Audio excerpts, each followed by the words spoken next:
waxay bilowday xukuumadda inay ka qabato arrimaha amniga tallaabooyin cad waad aragtaan maalin walba in la istaajinayo baabuur dad Soomaaliyeed isku qarxin raba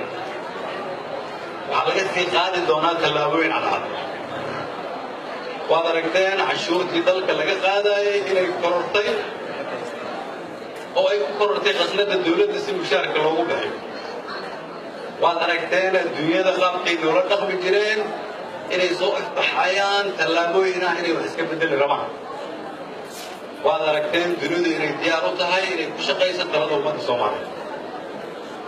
waad ogtihiin xukuumaddeeda in ay halkadhugi tahay in la isla xisaabtamo haddii